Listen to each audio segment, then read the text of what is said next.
So welcome back, everybody. I hope you've had a good summer. Not that you've started school yet, but we do have some new information for you for the rest of summer and some of the school year. We have some waivers that we got. So that's what we're going to start with. Our Kendra, if you want to go to the next slide, there you go. So a couple weeks ago, probably right at 2 weeks ago, Congress passed the Keep Kids Fed Act. KKFA is what the abbreviation is. And these first several slides are straight from USDA. When they did a webinar with us, I just took pictures of the slides to use them for you all. I wasn't going to recreate the wheel. So the Keep Kids Fed Act allows for a temporary higher per meal reimbursement rate in NSLP, SBP, and CACFP through June of 2023. So you're going to get a slight increase in rates. The rates are not out yet. I've had that in here multiple times. They are extending, this act is giving an extension of USDA's nationwide waiver authority for summer feeding and SSO operations through September 30th of 2022. So just until you go back to school. And then there's going to be limited nationwide waiver authority through June of 2023 that USDA will be able to give. Next slide. Okay, what Keep Kids Fed Act does not allow is there's no authority to issue nationwide waivers for school year 22-23 that have a cost to the federal government. They have to be cost neutral if they issue any waivers, meaning Congress gave Secretary Vilsack some waiver authority, but it cannot have a cost to the federal government. So it has to be cost neutral. There is no ability to operate SSO during the school year and provide all meals free. So make sure everybody hears that. All meals will not be served and claimed free in school year 22-23. So no universal free this school year. Free, reduced, and paid are coming back. And there's no expansion of area eligibility during the school year. So many schools over the last 2 years of COVID, there's been an area eligibility waiver that if you didn't meet the 50% site requirement, you could operate the at-risk or SSO. That's gone. You have to meet the area eligibility requirements for the coming school year. And then there will be no summer feeding SFSP rates for school meals during the coming school year, 22-23. They are increasing them, but they are not going to be quite as high as the what you were paid last school year. So those are things that cannot be done. But what it is allowing for is a temporary increase to reimbursement in addition to the annual increase of the rates.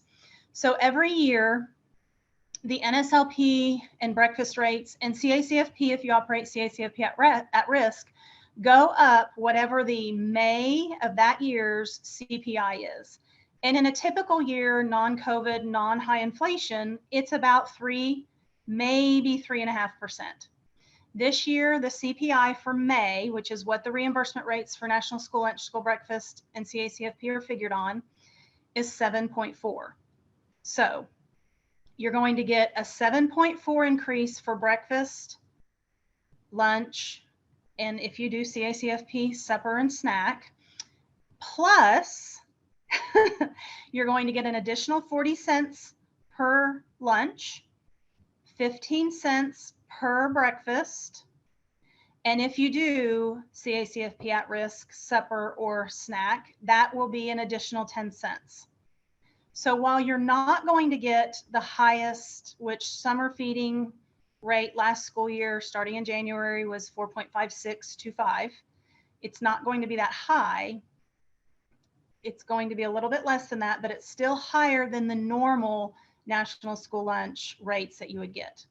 These rates are effective July 1, even though I don't have them right now. They will go into effect July 1 when they come out until June 30th of next year. Oh, you're right. Thank you. I reviewed this multiple times. Okay. So that second to last bullet has the wrong years. I apologize. Thank you, Pam. It is effective July 1 of 22 through June 30th of 2023. I apologize. And again, the National School Lunch, School Breakfast, and CACFP rates have not been released by USDA yet. we will have them there telling us by the end of the month. But I can tell you, you can figure that pretty close to what it could be, give or take a little bit because of rounding, depending on how USDA decides to round, because they do it differently for different things. If you take the national school lunch, school breakfast rates for last school year, do the 7.4%, you'll get a number. Then you'll add 40 cents for each lunch, 15 cents for each breakfast. You'll know what that is. Plus, rumor on the street is, and I don't have this in writing either, it'll come out when the rates, rumor on the street is they're increasing the performance incentive for your meal patterns. I don't know what to, but there's a rumor that that has gone up this year. Remember, it used to be 6 cents. I think 2 years ago, it went up to 7 cents. And I'm hearing, again, it is just rumor. And sometimes rumors aren't true, but that it is going up. So you also can figure that in to that. So they're not going to be right at what the summer rates were, but they're going to be a little bit better for free meals. And again, you're getting that increase, that 40 cents at lunch for the free, the reduced, and the paid rate. So just keep that in mind. In addition to the normal annual increase. Have I beat that dead horse enough? Okay, thank you. It also allowed for an extension of nationwide waivers for summer of 22. Now, I realize that some of you have stopped your summer program because these weren't out for me to tell you while you were operating summer. And if you want to start SSO or summer feeding because you stopped it, you had been doing it and you stopped it and you think maybe you might want to start it again, you can do non-congregate parent pickup, mealtime. You will on SSO get the higher summer feeding rate through the summer meals. And so I kind of got away from my slide. I apologize. So that second bullet is it's fully extending the Family First Coronavirus Act nationwide waiver authority for summer feeding and SSO operations for summer of 22. So you would be able to continue with those flexibilities that were set to expire on June 30th, but on July 1, they came out with some of the changes. And then, I don't know, less than a week later, they came out with the rest of them until you start back at school. So you can do that. And again, I'm going to get into what the waivers are. I've got a slide for each waiver and what it pertains to. So if you want to go to the next slide, please, Kendra. Okay, so the first one we got was Nationwide Waiver 107. And it was a waiver to extend area eligibility waivers for summer of 22. The extension of this waiver allows for schools that do not meet the 50% site eligibility requirement to operate the SFSP or SSO until September 30th of 22, or until school year 22-23 starts, whichever's first. So you actually need to go to National School Lunch. You can't keep on SSO or SFSP till September 30th. Once school starts, you have to go back to NSLP and SBP. But that's allowing for SSO sites and SFSP sites that don't meet the 50% or the census in this case that was required when we were approving you all for this summer to continue through July and into August if you chose to do so. Okay, waiver 108. And again, we're going to go through these and then we'll go to the chat. So your question might get answered, but then we'll go to the chat when I'm done with the slides. And there's quite a few slides today because of the changes. Waiver 108 is the nationwide waiver to allow area eligibility for closed enrolled sites for summer of 22. This one really pertains more to summer feeding. Although in the past we have had closed enrolled sites on SSO, it really pertains more to summer feeding, and most school districts don't do closed enrolled sites. It's some of our camps that do that, like summer camps. There's some residential summer camps that can be on the summer feeding, and they're required to collect free and reduced applications, but this waiver is allowing them to base it on school district's 50% requirement versus collecting free and reduced applications. So, and again, this one's good until September 30th or until school starts, whichever's first. 109 is a nationwide waiver to allow summer food service program reimbursement rates for the seamless summer option for summer of 22. Remember, this was set to expire on June 30th. They've extended it to September 30th. So any school district that wants to continue SSO into July and August until school starts will get the higher reimbursement rate of the SFSP, which is lunch is $4.56 and 4.5625, 456 and a quarter. So that is being extended. Again, it's good until you start back at school, when your first day of school starts. Then nationwide number 111 is to allow non-congregate feeding for summer of 22 operations. The extension of this waiver allows for SFSP and SSO operators to serve meals in a non-congregate setting for summer of 22. And again, that's into June and into potentially August until you start school. This waiver is good until September 30th or until your school year starts, 22-23 school year starts, whichever's first. Okay, then there is a parent pickup waiver.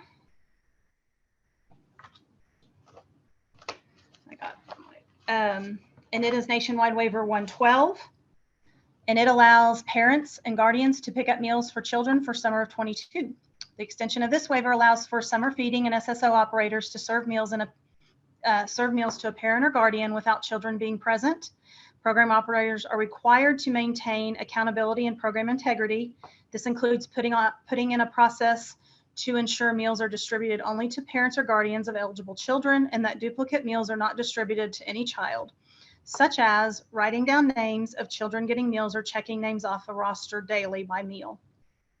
This waiver is good until September 30th of 22 or until school year 22-23 starts. Okay, 113 is your time restrictions. Nationwide waiver 113 of meal service time restrictions for summer 22 operations. The extension of this waiver allows for summer feeding or SSO operators to not have a time limit between the beginning of one meal service and the beginning of the next meal service. This waiver also allows for multiple meals for multiple days up to 1 week to be given at one time. If multiple meals for multiple days are given to children, food safety instructions must be given with the food, as well as taking into consideration that some homes may not have certain reheating equipment available to them.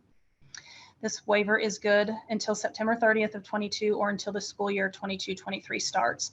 That food safety has not changed this entire time. It's always been that way. That is the same.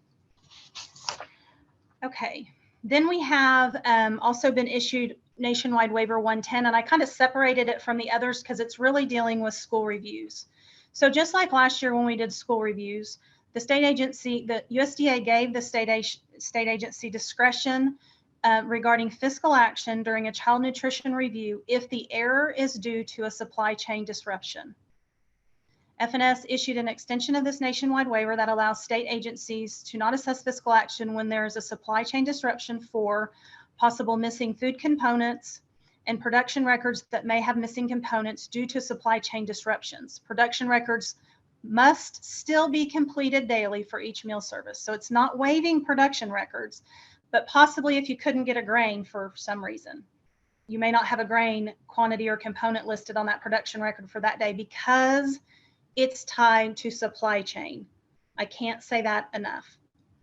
And production records still must be maintained. Repeat violations involving milk type and vegetable subgroups also we have the discretion to not assess fiscal action if it's, again, tied to a supply chain disruption.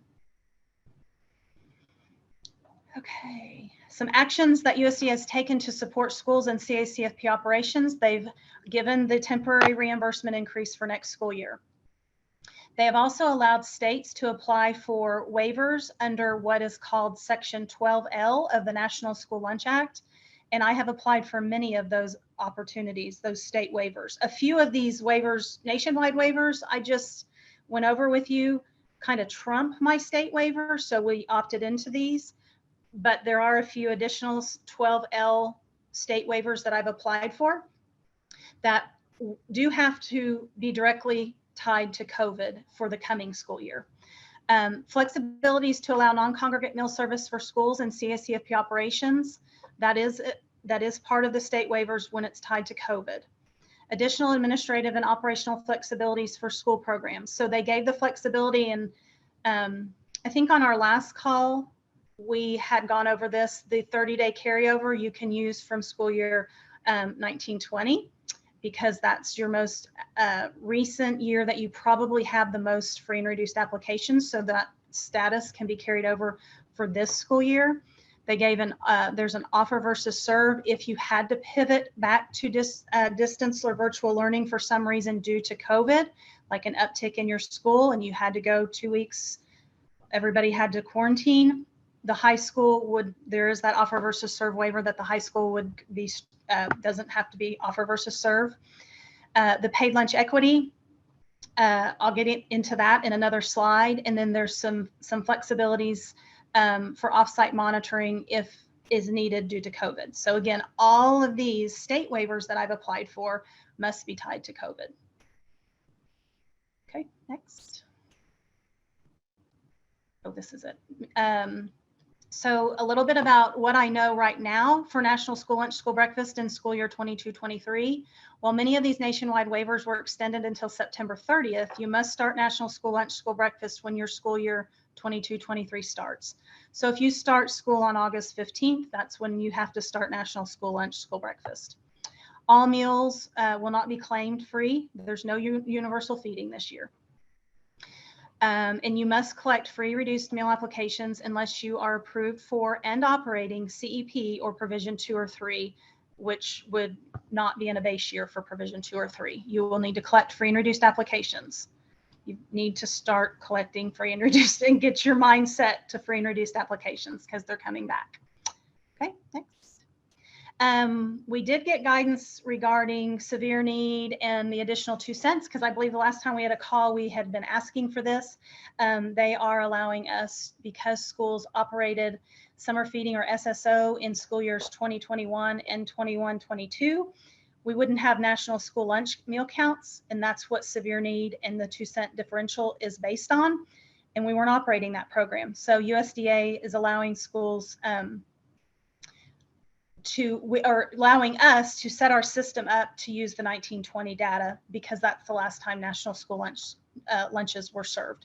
And so we'll be using that data. And our system's already set up for that.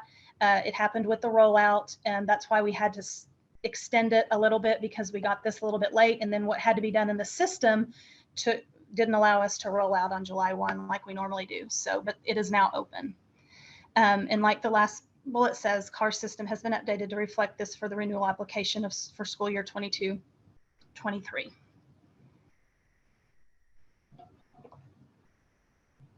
Just last week, USDA issued another round of supply chain assistance funds, also known as SCA. Last time it was $1 billion. This time it's $943 million. So Oklahoma's allotment, the requirements are the same as last year, unprocessed and minimally processed domestic food. And Oklahoma's allotment this time around is $13,946,158. So it's going to be roughly, we got dropped about $800,000 because it was about $14,700 last time. And if you remember, all districts were receiving a $5,000. And then once we pay that out to everybody, then it's based on, the rest will be paid out based on free and reduced numbers from October of 21. Just like we did last school year. We paid out most of it in March, and then any that we hadn't gotten an attestation statement back, and any that opted out, we reallocated all of that about June 24th-ish time frame. So some of you may have gotten that. Keep in mind, it went into your state aid account, but that's child nutrition funds and needs to be coded as such. We will have to do something very similar to what we did last time as far as opting in and opting out. We have a little bit of flexibility with that this time because, but we're gonna clean up our process a little bit in here and make it a little bit better, and then we'll be getting that out. The first round of payments for those that opt in, we've got to get out by September 30th. So there's another round of supply chain assistance funds coming. Get ready or not, here we go. Paid lunch equity. If you had a negative balance as of December 31st of 21 in your nonprofit school food service account, that's your child nutrition account, you must complete the PLE tool for school year 22-23. and you need to contact our office so that we can give you the most recent PLE tool, a copy of the most recent PLE tool. USDA issues that to us each year. If you had a positive or zero balance in your nonprofit school food service account as of December 31st of 21, you must submit an expenditure analysis. And it's called something different in everybody's system, but that's typically what we hear, expenditure analysis as of December 31st of 2021. And you will email that information to this website, cnp.data, and CNP doesn't have to be capitalized. That was a goof on me. cnp.data.submissions@sde.ok.gov. And if the PLE tool or an expenditure analysis are not submitted, your renewal application will not be approved until we receive this information. We have to show that. We either have to have a PLE tool because you had a negative balance, or we have to have something showing you had a positive balance and we wouldn't have a PLE tool. That's to satisfy USDA, and that's to satisfy the state auditors. So, and then as far as the 23 NSLP application, it is out and ready for you to go. It's ready for you to insert an FY23 application. Keep in mind that we will communicate via email for corrections to the NSLP application renewal, so be checking your emails. That's how we're going to correspond with you. If we have things that need to be fixed, added, taken out, adjusted, whatever the case may be, we're going to email you about that. So be checking your application or your school emails, if that's what's, and we use what's in the system. That's the email we use, whatever you've put into the CAR system. Keep in mind that Schedule B is locked until USDA releases the new rates, which means the application cannot be submitted until this form's complete. You can go in and do your renewal, you just can't submit it to us. And I'm going to talk more about that in a minute. If you're with a food service management company, we need your renewals. We will not approve your renewal application if we don't have your food service management company annual renewal. That has to be approved by us first. Application, there'll be an application walkthrough training on July 21st at 10, and there'll be a Zoom link coming out soon about that. If it hasn't, it may have already gone out with some of our training information, but that's coming up. And that's Edgar and maybe Becky might be helping with that, walking through the actual application and renewal for this school year. And again, this, we always, every year this comes up. Be sure and submit your application to us by selecting Submit to CNP. Kendra, can you kind of circle around that shaded out Submit to CNP? Okay, so you've got it. That won't be that gray. It'll be black. You'll be able to see it. Once you hit that, once you're done and ready to submit the entire application to us, you want to see a timestamp down there. That means it's been sent to our system and we will be alerted that it's in there. And that's when we know to go in and look when we start going down the list. If you don't hit Submit to CNP, we don't get alert. We don't get an alert that it's ready to go. And keep in mind, that's kind of at the bottom of the main checklist page where you go into each checklist and the uploadable documents. It's right below that. So please, please, please remember to submit to CNP. That's how we know you're ready to be looked at. Your application's ready to be looked at. And then we always have multiple people looking at applications so that we can get them done quicker, because there's a lot of you and not as many of us. So this first page, there's 2 slides here. Tammy, Jill, Becky Gilbert, and Sandy Bullard are doing their school. So if they're one of your, if they are your consultant, is what I'm trying to say, you will reach out to them. They'll be contacting you. And then we've got Nikki doing the counties that are listed out to the side, 2 through 3, 18, 21, 49, 52, 61 to 62, 65 to 67, and 69. If those are the county you're in, Nikki will be the one you'll be communicating with. Becky's doing, I'm not going to name them all, but Becky's going to do the ones listed. Rhonda Stevenson does the ones that are listed there. I think I missed I think I said Jill. Jill's doing those. Karen Davis is doing those that are listed there. Shauna, I just saw yours pop up. D. Houston's doing yours, Shauna. Sandy's doing those that are listed because those are her schools. Dee's doing those several that are listed there. She's doing several of the larger ones, the largest one in Oklahoma County, then several of the larger districts in Tulsa plus County 56. Patricia's doing several Oklahoma County schools plus 57 to 60. Kendra's doing 2 in Oklahoma County, and I'm doing several in Oklahoma County. So that's the list. And I believe we'll probably get that sent out in cars as well. And if you call here and ask for the wrong person, it's okay. We get it. If you are wanting to start Provision 2 or 3 for school year 22-23, we need you to let Nikki know via email by August 1st. That's a regulatory deadline that we have to follow. Provision 2 and 3 is a way to feed all kiddos for free. It's based on free and reduced numbers. You will have to collect free and reduced applications in the base year, which would be this school year. Those percentages of free, reduced, and paid are carried on for 3 additional years. And then there's a requirement to renew at the end of that 4th year. If you are already on Provision 2 or 3, there's no reason to contact us unless you plan on stopping that provision option. Then we would need to know. Okay, we've got upcoming trainings. I know something did go out in cars today. If you got multiple emails about trainings and this training today, we apologize. We had a little bit of a bug. We figured it out. Some were getting it and some weren't.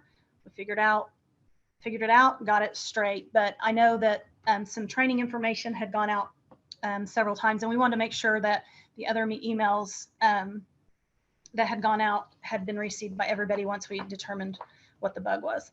And then, so these are upcoming trainings. We've got civil rights, which is a required annual training. Keep in mind, ABVM and cafeteria worker or cafeteria staff trainings are starting. I think we had several this week going on statewide. There's multiple ones next week and probably for another at least week after that, if not 2 weeks. So the next school call, like this one, will be Monday, August 18th at 1:30. I don't anticipate needing to do it sooner, but you just never know. I did not anticipate these nationwide waivers being issued either. So I'm not sure I should keep saying that. I should just, you just don't know anymore. There are links for all of these trainings in CARS, the CARS system, which is our application and claim system, under other documents in the training section. Oh, August 18th is okay. Then maybe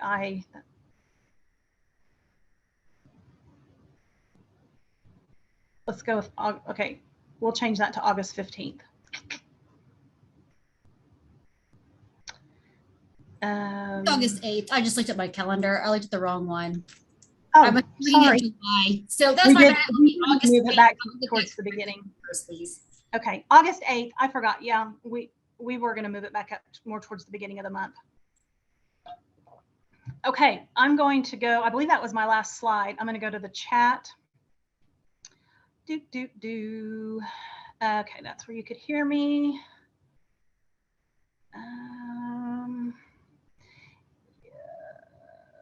Yes. Okay, Darlene, can I explain the flexibility on the 30-day carryover? So in school years 21-22, 20-21, and 21-22, sorry, you were able to serve everybody free. We encouraged you to take applications, and some of you had good luck getting them, some of you didn't. So you wouldn't really have applications from even last school year to assign a carryover status. So USDA gave the flexibility to the state to apply for a state waiver to be able to use school year 19-20 for your carryover of those lunch statuses for school year 22-23. So if you're able to do that, you have that flexibility. That way you will, obviously, if kids have left, nothing, and any new kids that weren't in school in 19-20 but are now in school would need an application. You would still need to get an application on them because they wouldn't have a status to carry over from that school year. But you are able to go and use 19-20 lunch statuses for 22-23. We didn't think, but the USDA said it was allowable. So Jenny, we have received 2 supply chain payments. Is there yet another? Okay, so the supply chains, okay, keep in mind, schools had to opt in or opt out of those supply chain assistance funds. And when we paid in March, we had several that had opted out, and then we had several that did not turn in their attestation statement. So when we made the second payment in June, that included any that had opted out. So you may have gotten a slight additional amount of money in June for supply chain assistance, because whoever opted out, their money had to be reallocated to the districts that opted in. So it could, I think the minimum amount a school was going to get with that reallocating amount was like $35. So that was the 2 payments for the first round of SCA funds. USDA has now issued a second round of SCA funds and will be doing very similar to what we did last school year in the next, well, by the end of September. Okay, let's see, what else do we got?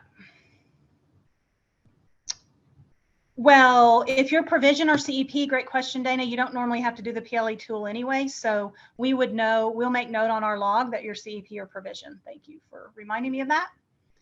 Then Edgar put into the chat the cnp.data.submissions@sde.ok.gov for either to do a PLE tool if you had a negative balance in your nonprofit school food service account on December 31st, or an expenditure analysis showing you had a positive balance in your nonprofit school food service account on December 31st. So we need one of 2 things for you to that website. When is it due? As soon as possible, so that you can get your application approved, because we are holding that, we're tying the final approval of your renewal application with getting either a PLE tool or the expenditure analysis. Since all school calendars are supposed to be 165 this year for schools that are serving CACFP meals, will they still be? Yes, you still have to have the, yes. The requirement for the CACFP at-risk program has not changed. You still have to go an hour over the traditional school day, which in Oklahoma is 6 hours. You have to go into that 7th hour to be able to serve CACFP at-risk supper at school, or after school, which is the intent of the program. I think Becky answered Dana's question, and Edgar answered that. Expenditure report is due before we can approve your FY23 app. Do we need to apply for waivers to continue on SSO in July? Sorry, my chat jumped. Yes, they are in the CAR system in the SSO checklist, just where they've been. So yes, you'll have to do the SSO checklist in CARS to be able to claim July SSO. And the waivers are in there as well, below towards the bottom of the checklist. I keep scrolling down in my mind. You can, yes, Mindy, she says, if I have a positive balance in my CN account, can I still increase breakfast and lunch? Yes, that's up to you. That's a district decision. You're just not required to, but yeah, you can. Okay. And Edgar answered Marissa's question about waivers. And reduced, USDA sets the reduced charges. Breakfast is 30 cents and lunch is 40. That's the most you can charge for a reduced child. And I think snacks 15. So Francis, answers your question. Breakfast, reduced kids is 30. Reduced lunch is 40. It's the most you can charge. He answered that. Sean has been answered. Okay. Some of those aren't questions. They've been answered in the chat, so I'm just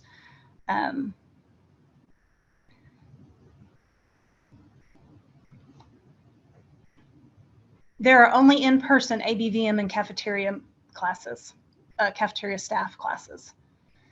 Okay, Jennifer, Oklahoma City Public Schools is keeping a virtual E3 learning, and since there's not the grab and go option, I assume it's okay to feed them through the line at their enrolled home site.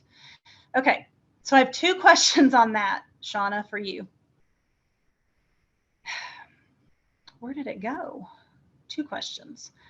One is your virtual kids, if they're virtual learning because of COVID, and I'm not going to know, I'm just telling you, but USDA, the waiver states it has to be tied to COVID. If they're virtual learning because of COVID, there's going to be the ability to use my state waivers for non-congregate parent pickup and mealtime. But your second part of your question is, if they're learning because of COVID, would they be coming to your district and eating at their home site? I don't know. USDA is being very interesting on this topic. I'll just say that for now. So, but it does have to be tied to COVID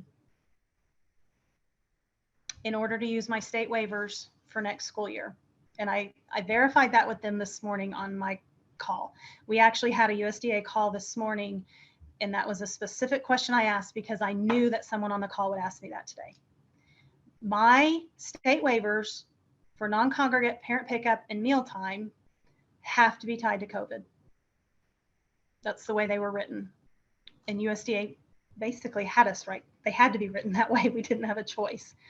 So I'm going to move on. You and I might need to have a conversation later about that, and that's fine. Okay, are there any special provisions or waivers for virtual students in school year 23? If not, will those students be able to go to any school per their age, grade, near their homes to get a congregate meal? Or is this virtual students be required to go virtual school all day? Or will these virtual students be, okay, Randall, that's kind of what I just answered with Oklahoma City. Are they virtually learning because of COVID?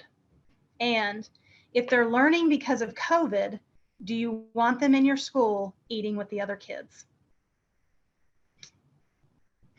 It's a tough one, isn't it? But that's exactly where we are with it. Were the funds in code 759, SCA funds are coded 759 in the child nutrition section or fiscal. 759 were SCA funds, so those are child nutrition funds. Carrie, does that answer your question? I think that's what you're asking. No, reduced meals did not go away. It will not be free and paid. It will be free, reduced, and paid. What you heard is partially correct.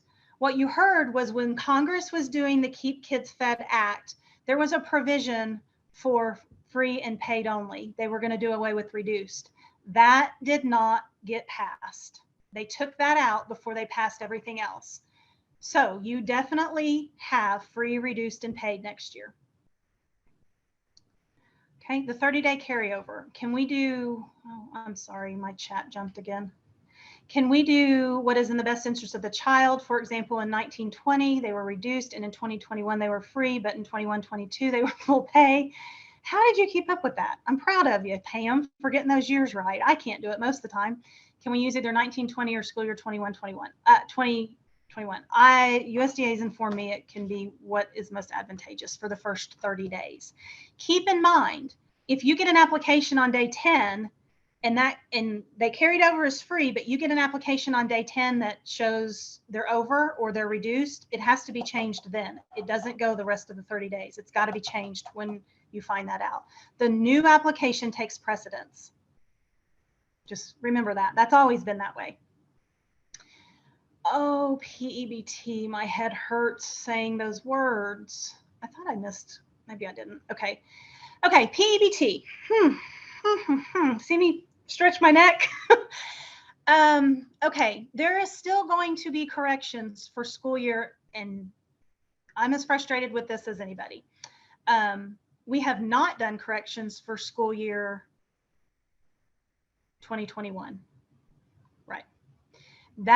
Okay, so we had to develop a system to make those corrections. That system's done.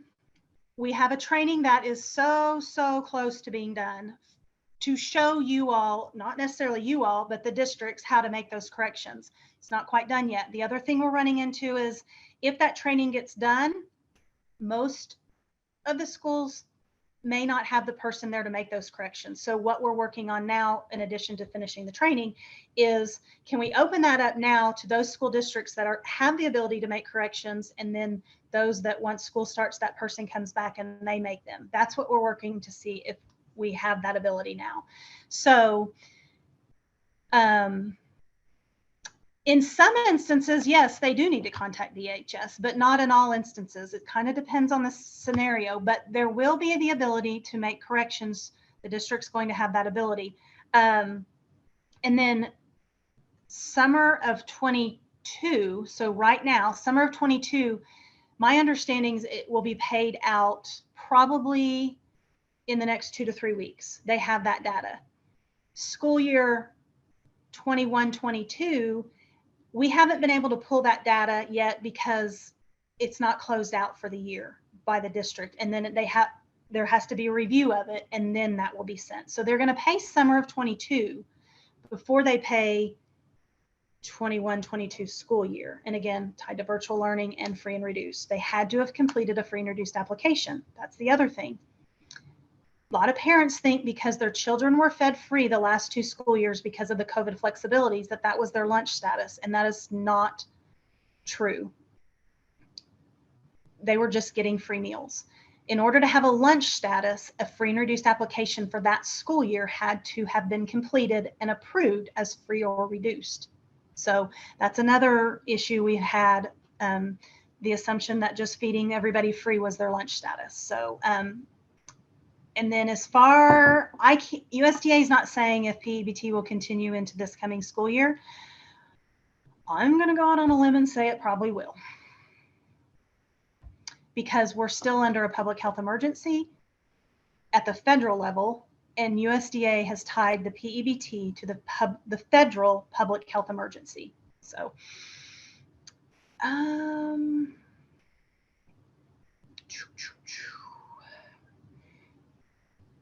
Dan, I believe you're next. Will those SCA funds need to be used for produce and milk again? Yes. SCA funds that we will pay out again in September for the second round will be just like before, unprocessed or minimally processed foods. Again, we say milk, we say produce. So any milk money you would normally spend on milk or produce that SCA is paying for, you can use that money for something else. So I recommend everybody opting into it. There's no time frame to spend it. And it's nice that child nutrition, you guys actually have money. Most of you have positive balances right now, which sometimes is not the norm. So yes, the requirements for SCA funds will be the exact same. Yes, just making sure the expenditure analysis is based on December 31st of 21. That is correct. There is no December of 22 yet. So it is December 31st of 21. USDA sets that time frame, not us. What if your 1920 was your last year of CEP, now took applications for last year, but we know it's not the true picture? Do we just go with our 22 carryover? Okay, so what I think I'm reading here is in 1920, you were still on CEP, so you didn't have applications.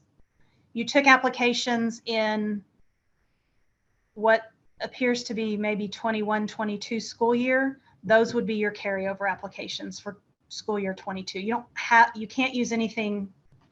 I can't go any further back. Plus you were on CEP, so your carryover in this instance is the 21-22 school year for those that did you got applications for.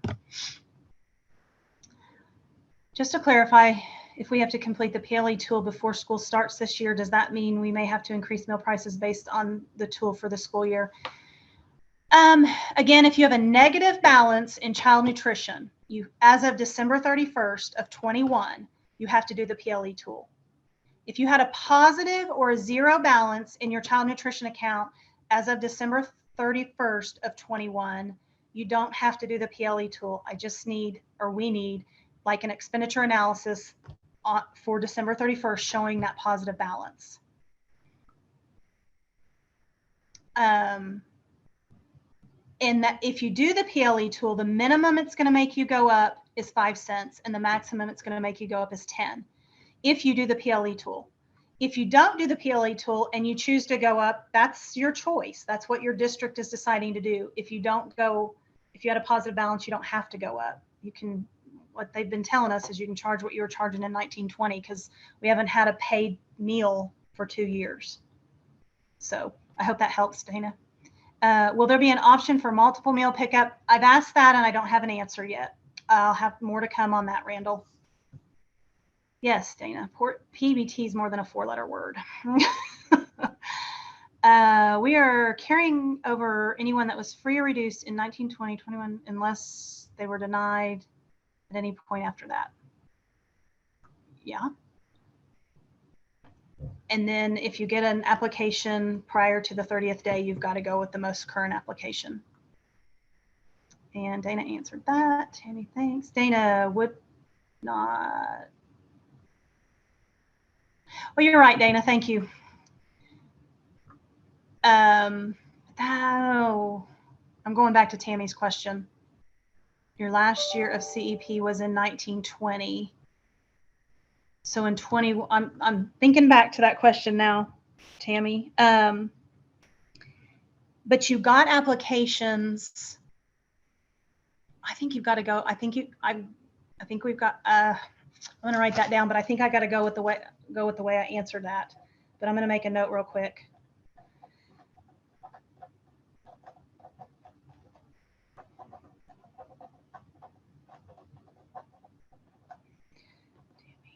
Sorry. I'm going to double check on that, Tammy, your question. I see what Dana's saying, but because I also see why I'm thinking that. Okay, more to come on that, Tammy. I'll get back with you. Thank you. Have a nice day. Yes, I did applications last year. Okay. Guidance allow. Yeah, my concern. Yes, you are correct, Dana. Guidance allows CEP provision schools to be free carryover, but my concern is that was in 1920 and she did applications in 21, 22. That's what my concern is. She really wasn't on CEP, but then again, nobody was. So that's what I need to check on.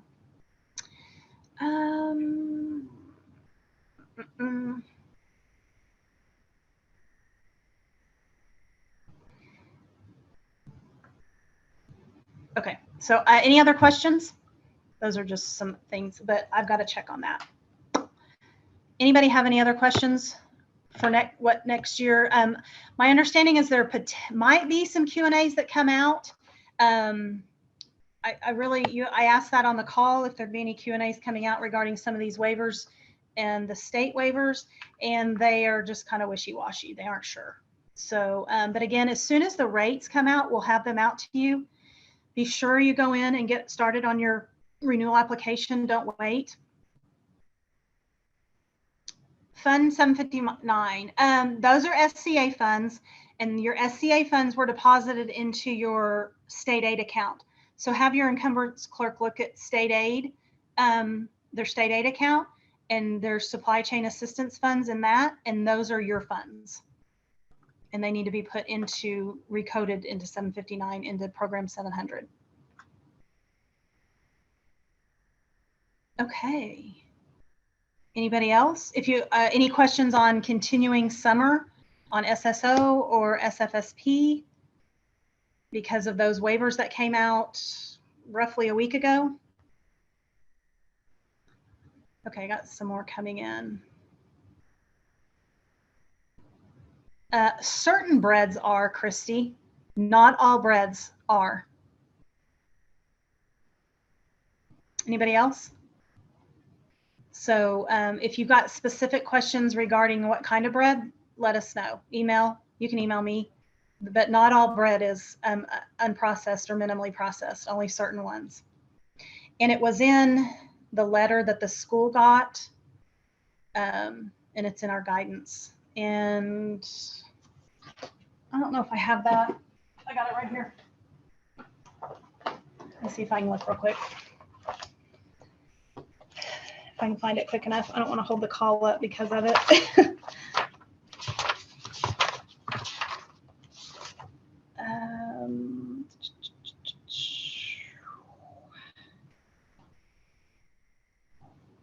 Milk. They give an example of, for grain products, pastas and rices and like sliced wheat bread, like type breads, but then it goes on in another area to talk about baked goods like breads, muffins, certain crackers, prepackaged. Remember, food can't be prepackaged. So if you're thinking of something other than one of those items, let me know. Okay. Let's see. Okay, somebody put a chat, something in the chat. Oh, it jumped. I got several that came in. Okay, we heard that if a student qualified for reduced meals, no, that is false.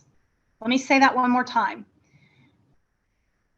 There was a provision in the Keep Kids Fed Act that I talked about at the beginning of the call that was going to allow for reduced kids to eat free next school year. That did not pass.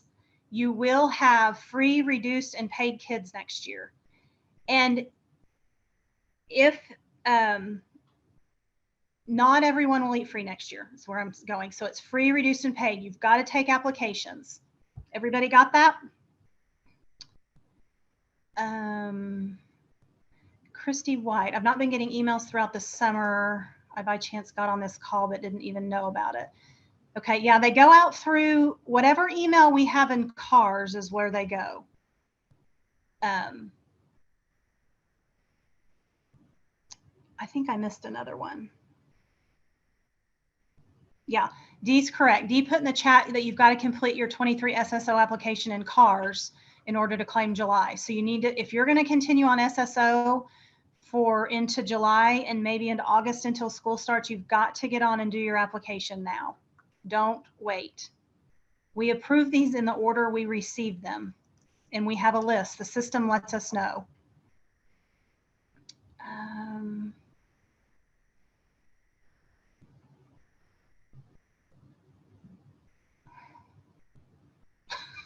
Dan, are you're laying out in the sun today?